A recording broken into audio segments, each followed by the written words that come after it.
नमस्कार दोस्तों, एक ही कंपटीशन क्लासेज में आपका बहुत बहुत स्वागत है। यदि आप हमारे चैनल पर पहली बार आए हैं तो चैनल को सब्सक्राइब करें और यदि वीडियो आपको अच्छी लगती है तो चैनल को लाइक एंड शेयर करना ना भूलें, जिससे हमारे हर वीडियो का नोटिफिकेशन सबसे पहले आपके पास पहुंचे।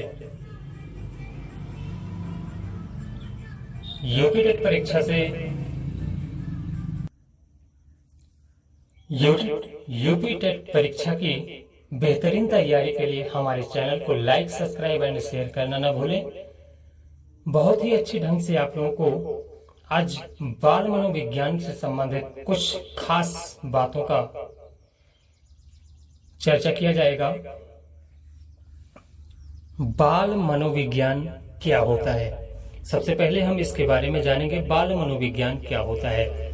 जैसे कि आप लोग जान रहे हैं, वर्तमान युग में व्यक्ति विभिन्नताओं का बहुत महत्व है। वर्तमान युग में जो व्यक्तिगत भिन्नता है इसका बहुत महत्व है, क्योंकि दो व्यक्तियों के भौतिक और मानसिक गुण समान नहीं होते हैं। इस प्रत्यय का सर्वप्रथम प्रयोग फ्रांसीसी मनोवैज्ञानिक गाल्टन ने किया था और इसी बात को टायलर नामक वैज्ञानिक ने कुछ अलग तरीके से समझाया था, जो इस प्रकार है। शरीर के रूप, रंग, आकार, कार्य, गति, वृद्धि, ज्ञान, उपलब्धि, रुचि, अभिरुचि आदि लक्षणों में पाई जाने वाली भिन्नता को व्यक्तित्व भिन्नता कहते हैं। और बच्चों के विषय में ज्ञान प्राप्त करना बाल मनोविज्ञान होता है।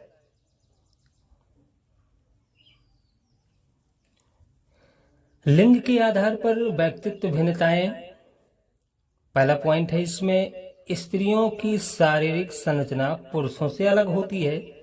सामान्यतः पुरुष स्त्रियों से अधिक लंबे होते हैं। दूसरा पॉइंट है, एक ही परिवेश में रहने वाले लड़कों की अपेक्षा लड़कियों में सहनशीलता का भाव अधिक पाया जाता है।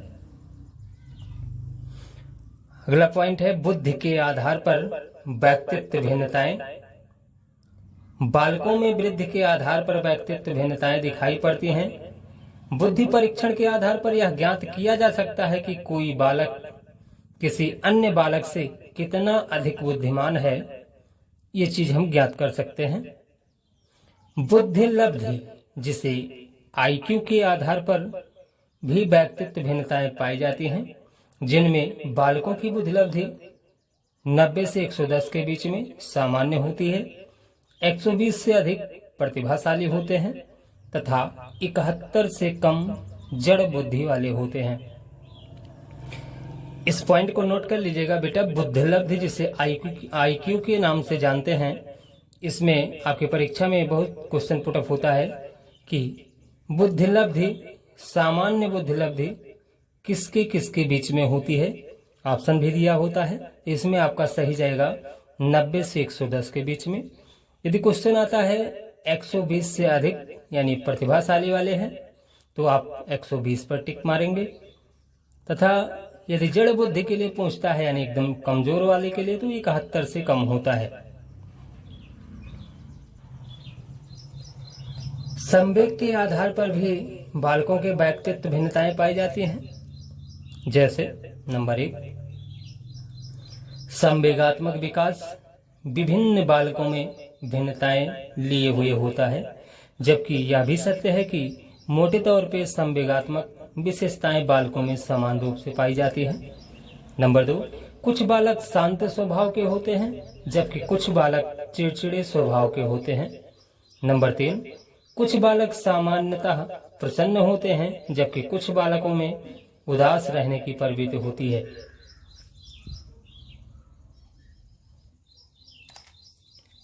बाल मनोविज्ञान के आधार पर कुछ प्रैक्टिस सेट आपके सामने हल किया जा रहा है। इस सेट को ध्यान से देखिए, इसमें भी बहुत सारे क्वेश्चन आपके परीक्षा में आने वाले हैं। पहला क्वेश्चन है, भाषा के आधार पर व्यक्तित्व भिन्नताएं किस प्रकार की होती हैं? इसका ऑप्शन है, विकास की दर का कम होना, दूसरा है विकास दर निश्चित, तीसरा है मानसिक क्षमता और चौथा है इनमें से कोई नहीं। ध्यान से सुनिएगा बात को, थोड़ा सा विचार कीजिए। क्वेश्चन बहुत ही आसान है। भाषा के आधार पर व्यक्तित्व भिन्नताएं किस प्रकार की होती हैं? तो विकास की दर तो कम होगी नहीं, क्योंकि अगर भाषा का विकास हो रहा है तो विकास की दर निश्चित होगी। इसका मतलब बी ऑप्शन आपका सही होगा। दूसरा क्वेश्चन है, बालक अपने विचारों को कैसे अभिव्यक्त करने में अधिक कुशल होता है? बालक अपने विचारों को कैसे अभिव्यक्त करने में अधिक कुशल होता है? पहला ऑप्शन है बोली के माध्यम से, दूसरा है संकेत के माध्यम से, तीसरा है लिखित माध्यम से और चौथा है भाषा के माध्यम से। तो थोड़ा सा समझिए इसे।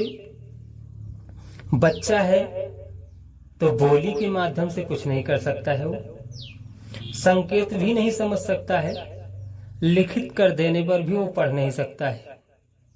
तो फिर लास्ट ऑप्शन बच रहा है भाषा के माध्यम से, क्योंकि हमारी भाषा वो समझता है।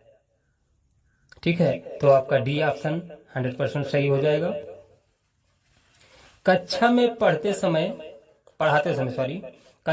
पढ़ाते समय अध्यापक का सर्वाधिक ध्यान किस मनोवैज्ञानिक तथ्य पर होना चाहिए? इसका ऑप्शन है व्यक्तित्व भिन्नता पर, समानता पर, संवेगों पर, बुद्धि चातुर्य पर। तो इसमें व्यक्तित्व भिन्नता पर ही सही होगा, क्योंकि समानता पर कोई ध्यान देने से बच्चों के ऊपर कोई प्रभाव नहीं पड़ेगा कि एक बच्चा अगर तेज है तो सब बच्चे तेज हो नहीं सकते हैं। संवेग के आधार पर भी ध्यान नहीं दिया जा सकता है। बुद्धि चातुर्य ये भी जरूरी नहीं है कोई बच्चा चतुर ही हो। तो व्यक्तित्व भिन्नता पर ही ध्यान दिया जा सकता है, क्योंकि अलग अलग जात के अलग अलग बच्चे अपने आप में कुछ फीलिंग महसूस करते हैं, इसलिए उनकी व्यक्तित्व भिन्नता पर ही ध्यान दिया जाए तो यही सही होगा। ये देखिए, अभी हमने बात किया था। आपका अगला क्वेश्चन है, बुद्धिलब्धि के आधार पर 120 से अधिक बुद्धिलब्धि वाले बालक कैसे होते हैं? तो हमने आपसे बताया था 120 से अधिक प्रतिभाशाली बालक होते हैं। मंद बुद्धि होंगे नहीं, क्योंकि मंद बुद्धि के लिए जो है 70 से कम होता है या 75 से कम। जड़ बुद्धि तो 75 होता है। सृजनात्मक बुद्धि भी नहीं होगी। तो 120 से अधिक के लिए प्रतिभाशाली राइट आंसर होगा। अगला क्वेश्चन है, बुद्धिलब्धि IQ परीक्षण के आधार पर बालक को कितनी श्रेणी में रखा जाता है? उसका ऑप्शन है सी, 3 प्रकार के श्रेणी में रखा जाता है। अगला क्वेश्चन है, परिपक्वता क्या है? बहुत ही मोस्ट इंपॉर्टेंट क्वेश्चन। परिपक्वता क्या है? ये परिपक्वता क्या होती है? जैसे कोई बच्चा बचपन में वो कोई कार्य नहीं कर सकता है, किसी की बात नहीं समझ सकता है, कुछ लिखना पढ़ना नहीं जानता है, लेकिन परिपक्वता उसे कहा जाता है जब वही बच्चा बड़ा होकर के किसी कार्य को करने में सक्षम हो जाता है, तो उसी को परिपक्व कहा जाता है। तो इसमें आपका बी ऑप्शन सही होगा। परिपक्वता क्या है? कार्य करने में सक्षम। बच्चों में परिपक्वता किस अवस्था में आती है? तो बाल्यावस्था में आएगी नहीं, शैशवावस्था में भी नहीं आएगी, प्रौढ़ावस्था है तो बुढ़ापा होता है, इसमें तो एकदम नहीं आ सकती है। यही एक ऑप्शन बचा है किशोरावस्था, जिसमें आपका ऑप्शन सही हो सकता है। किशोरावस्था इसमें 100% सही हो जाएगा। अगला क्वेश्चन है, बालक की स्वाभाविक प्रकृति कैसी होती है? बालक की स्वाभाविक प्रकृति कैसी होती है? अंतर्मुखी एवं बहिर्मुखी बच्चा दोनों प्रकार का हो सकता है, क्योंकि वो अंदर की बात को भी समझता है और बाहर बोलता भी है। केवल बहिर्मुखी नहीं हो सकता, केवल अंतर्मुखी नहीं हो सकता, उभयमुखी भी नहीं हो सकता। तो दोनों वाला ऑप्शन आपका सही होगा, फर्स्ट ए।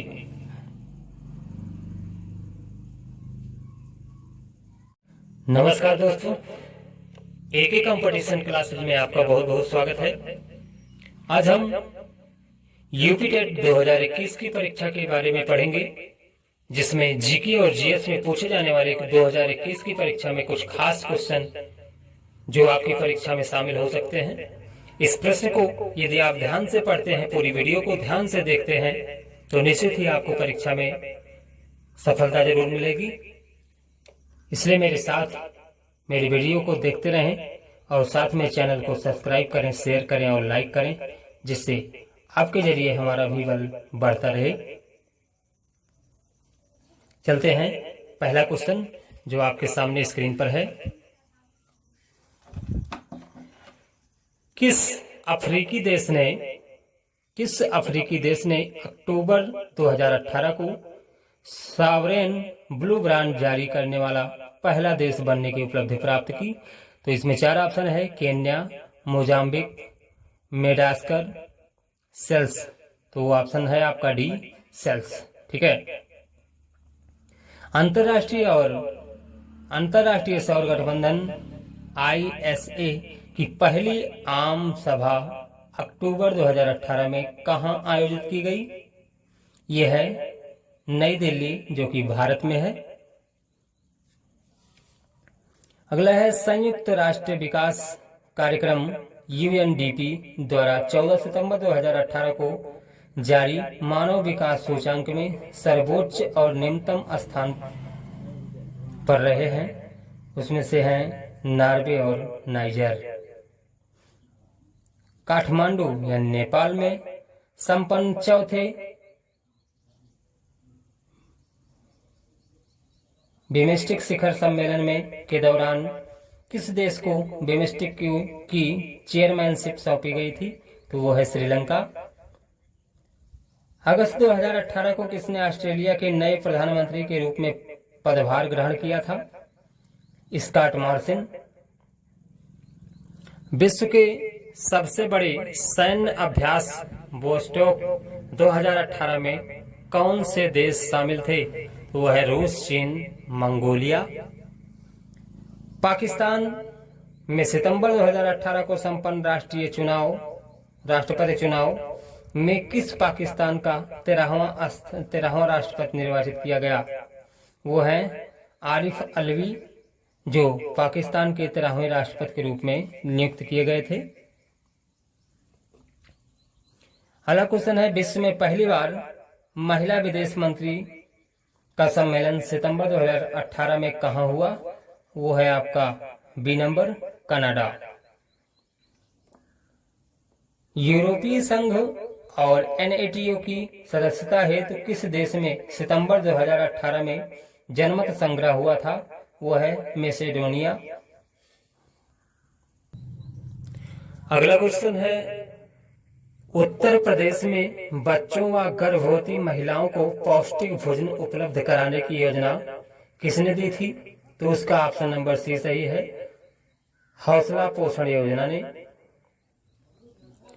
अगला क्वेश्चन है, उत्तर प्रदेश मंत्रिमंडल ने 16 अक्टूबर 2018 को किस ऐतिहासिक शहर का नाम बदलकर प्रयागराज रखा था? तो ये तो आप लोगों को पता ही होगा। उसका आंसर आपका बी सही होगा, इलाहाबाद। जो इलाहाबाद पहले इलाहाबाद के नाम से जाना जाता था, वो अब प्रयागराज के नाम से जाना जाता है। अगला क्वेश्चन है, उत्तर प्रदेश सरकार ने अक्टूबर 2018 में गाय के दूध उत्पादन को प्रोत्साहित करने के लिए किस पुरस्कार को शुरू करने का निर्णय दिया? इसका ऑप्शन नंबर सी सही होगा, नंद बाबा पुरस्कार, क्योंकि गायों को नंद बाबा की गायें मानी जाती हैं, इसलिए इसे नंद बाबा पुरस्कार के नाम से दिया गया। अगला क्वेश्चन है आपका, उत्तर प्रदेश मंत्रिमंडल ने 21 अगस्त 2018 को किस खाद्य पदार्थ से संबंधित नई निर्यात नीति को स्वीकृति दी है? इसका ऑप्शन नंबर डी सही है, तिल को खाद्य पदार्थ से संबंधित नई निर्यात नीति का स्वीकृति मिला हुआ है। आपके प्रधानमंत्री नरेंद्र मोदी जी के ऊपर क्वेश्चन है। प्रधानमंत्री नरेंद्र मोदी ने 14 जुलाई 2018 को उत्तर प्रदेश के किस जिले में चेन्नईपुर गांव में एशिया की सबसे बड़ी बाणसागर नहर परियोजना का उद्घाटन किया? अब आप लोग सोचिए, ऑप्शन है मिर्जापुर, वाराणसी, कानपुर, इलाहाबाद। इसमें से कौन सा ऑप्शन सही होगा? तो ऑप्शन नंबर ए सही है, मिर्जापुर। प्रधानमंत्री ने मिर्जापुर के मिर्जापुर में बाण सागर नहर परियोजना का उद्घाटन किया था।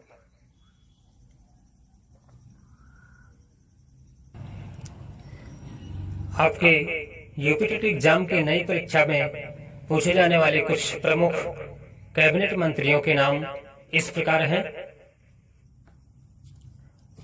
सबसे पहले है राजनाथ सिंह, जिसे गृह मंत्री के नाम से जाना जाता है। इसके बाद है सुषमा स्वराज, जिसे विदेश मंत्री कहा जाता है। अरुण जेटली वित्त एवं कारपोरेट कार्य के लिए है। नितिन गडकरी सड़क परिवहन एवं राजमार्ग, जहाज रानी जल संसाधन, नदी विकास एवं गंगा संरक्षण के लिए जाने जाते हैं। सुरेश प्रभु वाणिज्य एवं उद्योग, नागरिक विमानन। डीवी सदानंद गौड़ा सांख्यिकी एवं कार्यक्रम कार्यान्वयन, रसायन एवं उर्वरक के रूप में।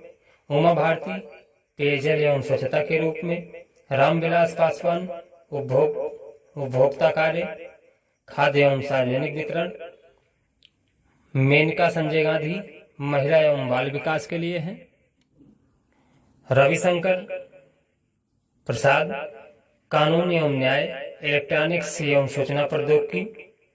जगत प्रकाश नड्डा स्वास्थ्य एवं परिवार कल्याण विभाग। अनंत गीते भारी उद्योग एवं सामाजिक उद्यम। हरसिमरत कौर बादल खाद्य प्रसारण उद्योग के लिए माने जाते हैं।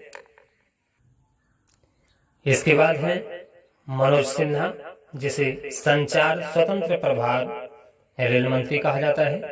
राज्यवर्धन सिंह राठौर युवा कार्य एवं खेल सूचना प्रसारण के लिए है। राजकुमार सिंह बिजली नवीन एवं नवीनीकरण ऊर्जा के लिए है। हरदीप सिंह पुरी आवास एवं शहरी कार्य के लिए है। इस प्रकार से राज्य मंत्री के रूप में विजय गोयल संसदीय कार्य देखते हैं। राधा कृष्णन पी वित्त जहाज रानी। एस अहलूवालिया जो पेयजल एवं स्वच्छता के लिए है। रमेश चंदप्पा जो पेयजल एवं स्वच्छता के लिए है। रामदास अठावले जो सामाजिक न्याय एवं अधिकारिता के लिए है। विष्णुदेव साई जो इस्पात कार्य के लिए है। राम कृपाल यादव ग्रामीण विकास के लिए है। हंसराज गंगाराम अहिर जो गृह के रूप में कार्य करते हैं।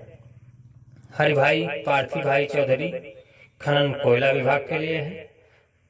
राजेंद्र गोहने जो रेल विभाग के लिए है। बीके सिंह विदेश के लिए है। और पुरुषोत्तम रूपाला कृषि एवं किसान कल्याण विभाग के लिए जाने जाते हैं। इस प्रकार से दोस्तों आज का क्लास यहीं पे समाप्त होता है। यदि आपको वीडियो अच्छी लगी हो तो इस वीडियो को लाइक करें, शेयर करें और सब्सक्राइब करें, जिससे आपके मोबाइल पे हर एक नोटिफिकेशन हमारे वीडियो का सबसे पहले पहुंचे। और हमारे वीडियो को ज्यादा से ज्यादा लाइक करें, शेयर करें। धन्यवाद। नमस्कार दोस्तों, एके कंपटीशन क्लासेज में आपका बहुत बहुत स्वागत है।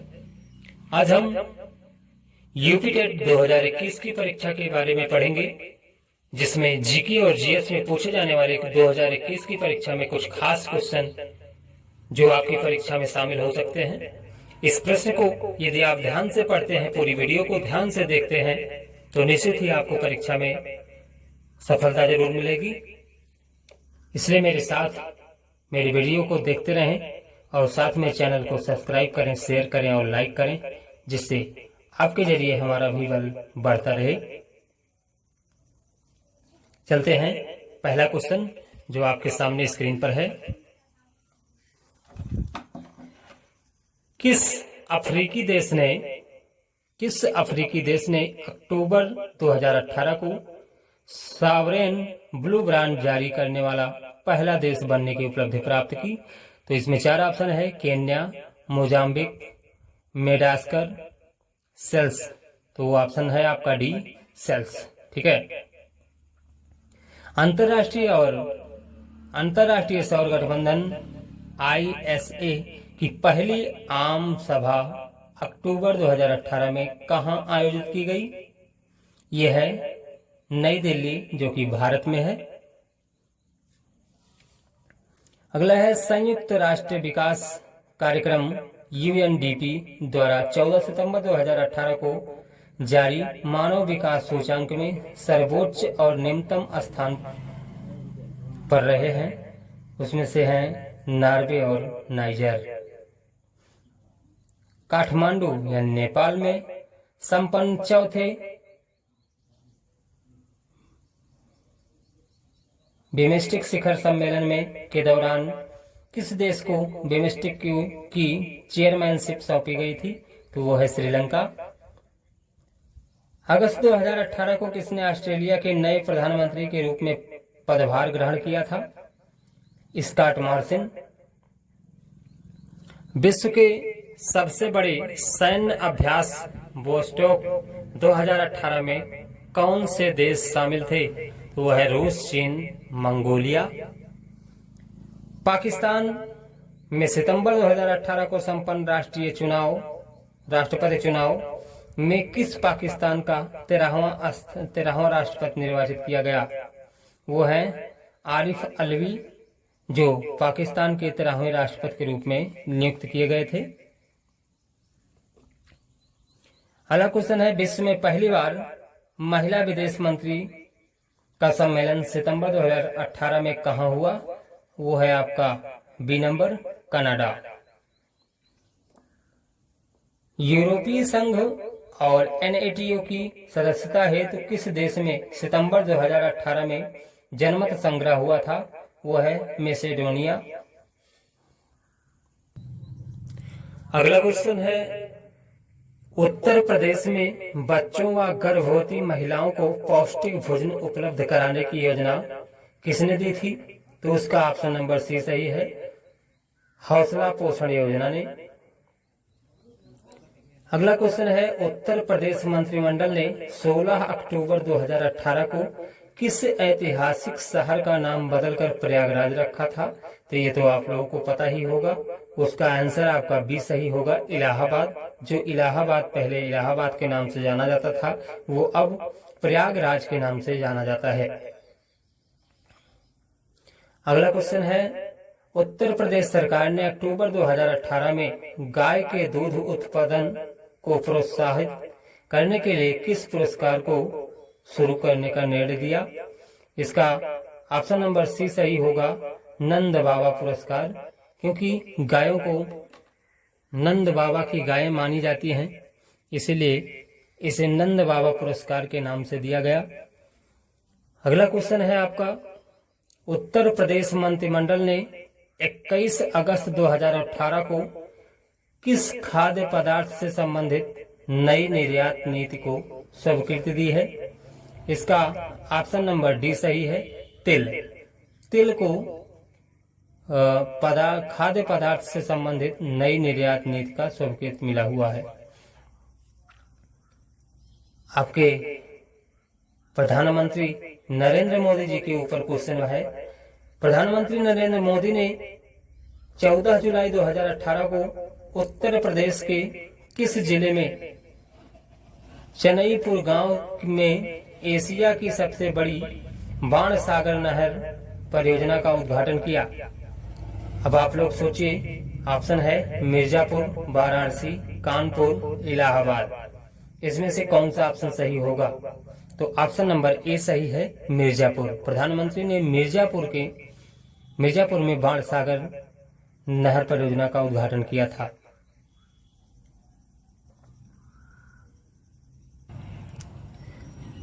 आपके यूपीटीटी एग्जाम के नई परीक्षा में पूछे जाने वाले कुछ प्रमुख कैबिनेट मंत्रियों के नाम इस प्रकार हैं। सबसे पहले है राजनाथ सिंह, जिसे गृह मंत्री के नाम से जाना जाता है। इसके बाद है सुषमा स्वराज, जिसे विदेश मंत्री कहा जाता है। अरुण जेटली वित्त एवं कारपोरेट कार्य के लिए है।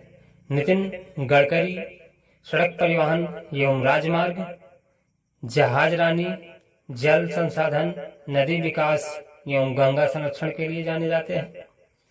सुरेश प्रभु वाणिज्य एवं उद्योग, नागरिक विमानन। DV सदानंद गौड़ा सांख्यिकी एवं कार्यक्रम कार्यान्वयन रसायन एवं उर्वरक के रूप में, उमा भारती पेयजल एवं स्वच्छता के रूप में, रामविलास पासवान उपभोक्ता कार्य खाद्य एवं सार्वजनिक वितरण, मेनका संजय गांधी महिला एवं बाल विकास के लिए हैं, रविशंकर प्रसाद कानून एवं न्याय इलेक्ट्रॉनिक्स एवं सूचना प्रौद्योगिकी, जगत प्रकाश नड्डा स्वास्थ्य एवं परिवार कल्याण विभाग, अनंत गीते भारी उद्योग एवं सामाजिक उद्यम, हरसिमरत कौर बादल खाद्य प्रसारण उद्योग के लिए माने जाते हैं। इसके बाद है मनोज सिन्हा, जिसे संचार स्वतंत्र प्रभार रेल मंत्री कहा जाता है, राज्यवर्धन सिंह राठौर युवा कार्य एवं खेल सूचना प्रसारण के लिए है, राजकुमार सिंह बिजली नवीन एवं नवीनीकरण ऊर्जा के लिए है, हरदीप सिंह पुरी आवास एवं शहरी कार्य के लिए है।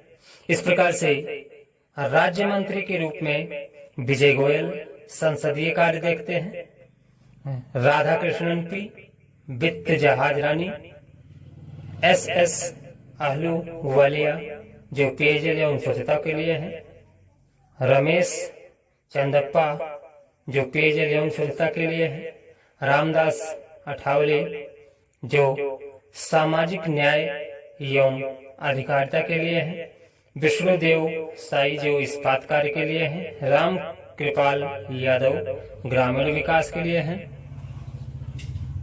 हंसराज गंगाराम अहिर जो गृह के रूप में कार्य करते हैं, हरिभाई पार्थी भाई चौधरी खनन कोयला विभाग के लिए है, राजेंद्र गोहने जो रेल विभाग के लिए है, BK सिंह विदेश के लिए है और पुरुषोत्तम रूपाला कृषि एवं किसान कल्याण विभाग के लिए जाने जाते हैं। इस प्रकार से दोस्तों आज का क्लास यहीं पे समाप्त होता है। यदि आपको वीडियो अच्छी लगी हो तो इस वीडियो को लाइक करें, शेयर करें और सब्सक्राइब करें, जिससे आपके मोबाइल पे हर एक नोटिफिकेशन हमारे वीडियो का सबसे पहले पहुंचे और हमारे वीडियो को ज़्यादा से ज़्यादा लाइक करें, शेयर करें। धन्यवाद।